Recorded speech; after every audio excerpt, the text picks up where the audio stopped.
देवों के देव महादेव जी की इस महाशिवरात्रि के पर्व में आज अपन सब लोगों को शामिल होने का सौभाग्य प्राप्त हुआ है। भगवान महादेव को संघर्ष का प्रतीक भी माना जाता है।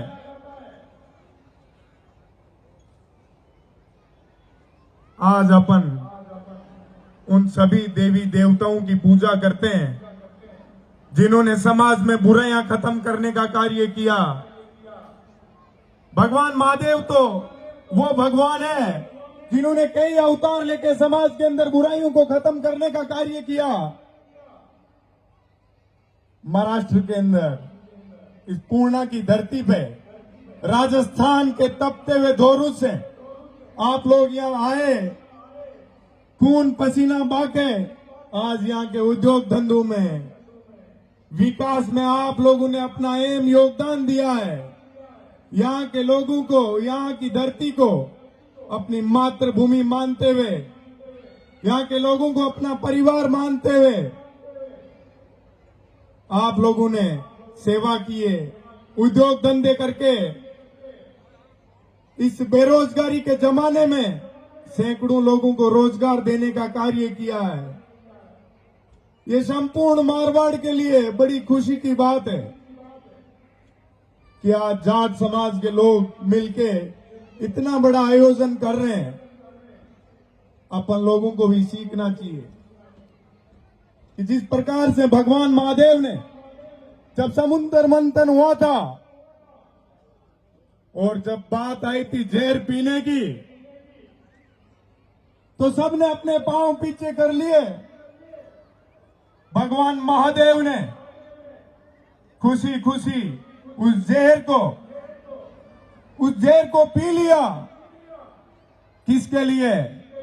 इस धरती की रक्षा करने के लिए, देवी देवताओं की रक्षा करने के लिए। तो अपन लोगों को भी तैयार रहना चाहिए कि जब अपन बड़ी अपनी मंजिल की ओर बढ़ते हैं तो रास्ते में कई प्रकार के संघर्ष करने पड़ते हैं, कई प्रकार के षड्यंत्र का अपन लोगों को शिकार होना पड़ता है।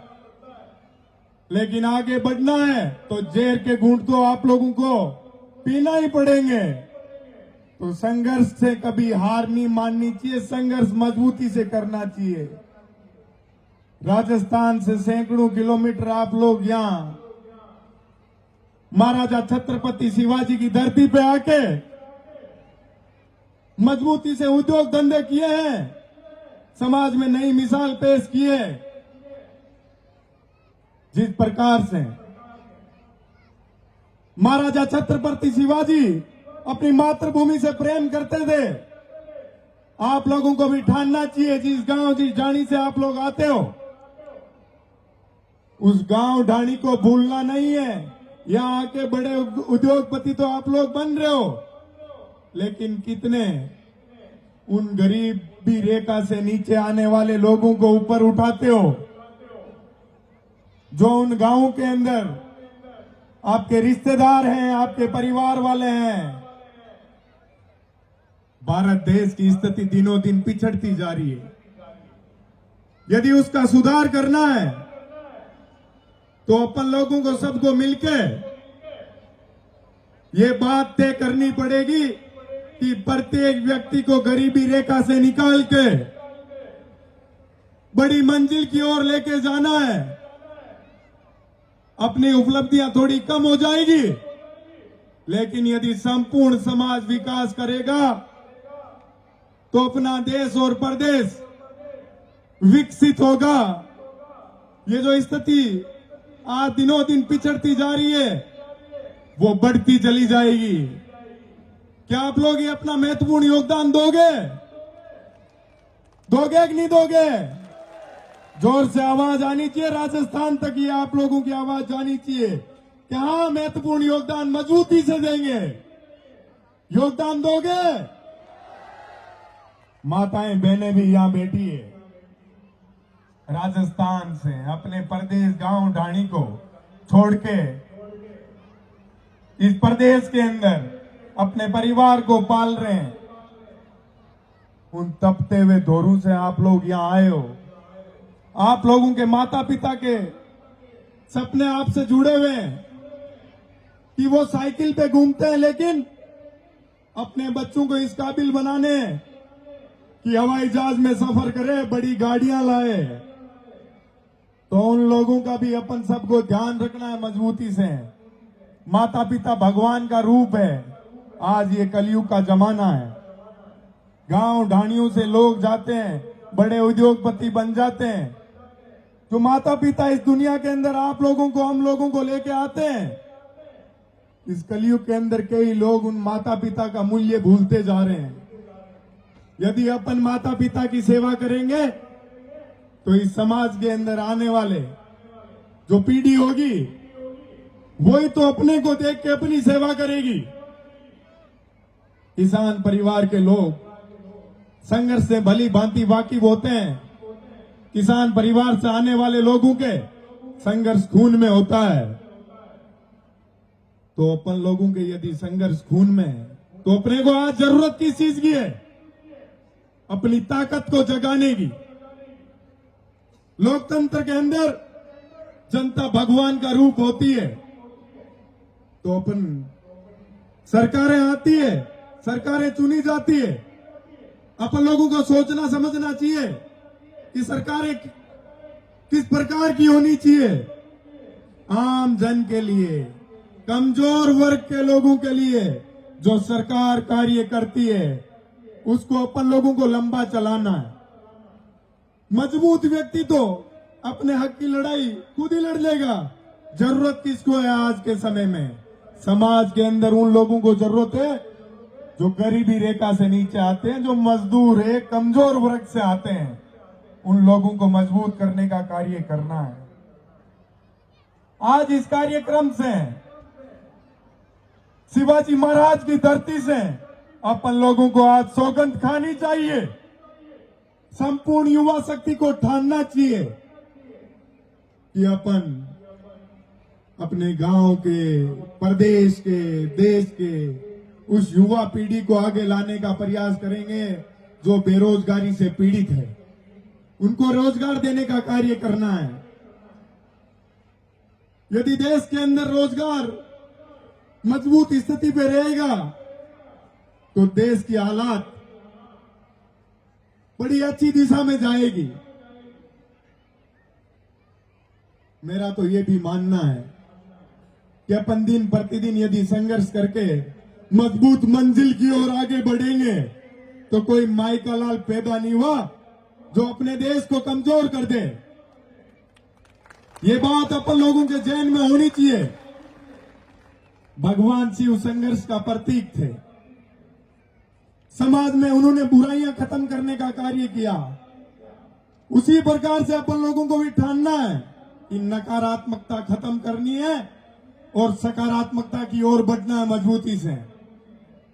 एक चीज हमेशा आप लोगों को भी ठाननी पड़ेगी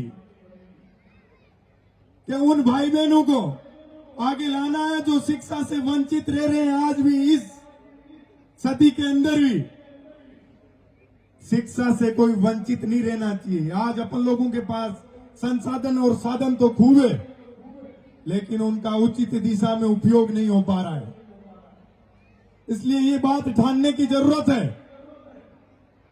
कि उन गरीब परिवारों से आने वाले भाई बहनों को अपन लोगों को अच्छा पढ़ाना लिखाना है, शिक्षा का आधार मजबूत करना है। यदि वो लोग शिक्षित होंगे तो अपना रोजगार पैदा कर लेंगे। मैं तो खुद एक छोटे से गांव से आया था, एक किसान परिवार से राजस्थान की राजधानी में पढ़ने लिखने के लिए आया था। जब मैंने वहां मजबूत और पीड़ित स्टूडेंट्स को देखा तो मैंने ठान लिया था कि इन गांव ढाणी से आने वाले मेरे भाइयों बहनों को कभी कमजोर नहीं पड़ने दूंगा। इनकी आवाज को हमेशा बुलंद करने का कार्य करूंगा। तो कोविड काल जैसी महामारी के समय में भी मैं उन लोगों के लिए मजबूती से खड़ा रहा, पूरी ताकत लगाई कि किसी भी भाई बहन को यदि मेरी कहीं भी किसी भी समय किसी भी जगह यदि जरूरत पड़ रही है तो मैं उनकी आवाज बुलंद करूंगा हमेशा। और मैंने की। तो उसका परिणाम ये रहा कि जब मैं चुनाव लड़ रहा था तो किसी संगठन का या किसी बड़े राजतंत्र का सदस्य नहीं था मैं। मेरी लड़ाई आम किसान परिवार के मेरे साथी मजबूती से लड़ रहे थे। तो जब व्यक्ति ईमानदारी से मजबूती से कार्य करता है तो जनता आशीर्वाद देती है। मैं जयपुर से सैकड़ों किलोमीटर दूर चल के आया, फिर भी आज यहाँ की युवा शक्ति ने, भाइयों बहनों ने, बड़े बुजुर्गों ने मुझे पूरी ताकत से आशीर्वाद दिया। मुझे खुशी होती है कि मैं ईमानदारी से कार्य करता हूं तो आप लोग मुझे आशीर्वाद देते हैं। इससे दूसरे लोग भी सीखेंगे कि निर्मल ईमानदारी से कार्य करके लोगों के बीच में रहता है तो जनता उसको अपार आशीर्वाद देती है और प्यार देती है। तो अपन लोगों को भी मेहनत करनी चाहिए। मैं तो कहता हूं मेरे सामने जो चुनाव लड़े उनके लिए भी रास्ते खुले। आइए मेरे साथ मिलकर मजबूती से छात्र शक्ति के लिए कार्य कीजिए, क्योंकि अपने को इस देश के लिए जीना है, इस देश के सुनहरे भविष्य के लिए जीना है।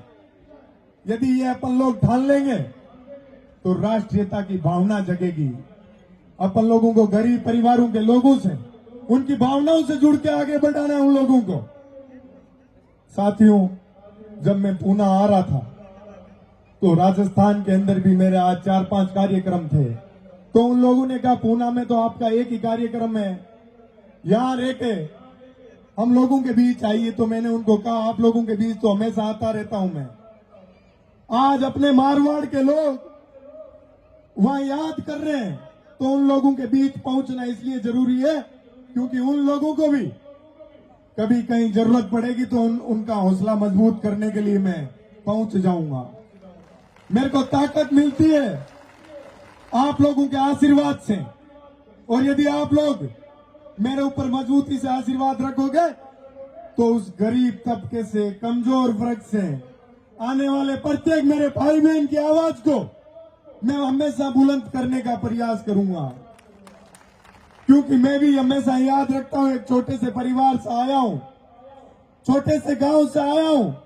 आप लोगों ने आशीर्वाद देके मुझे मंच उपलब्ध कराया, तो मैं जीवन भर आप लोगों के लिए ईमानदारी से एक सेवक के रूप में कार्य करूंगा। ये मेरा मजबूत इरादा है और इसके लिए मैं जीवन भर कार्य करूंगा। बस आप लोग आशीर्वाद बनाए रखना। अब भगवान महादेव का जयकारा लगाना है। बोलिए भोलेनाथ की, बोलिए भोलेनाथ की। राम राम साहब, धन्यवाद। बहुत बहुत धन्यवाद आदरणीय बड़े भाई निर्मल जी चौधरी।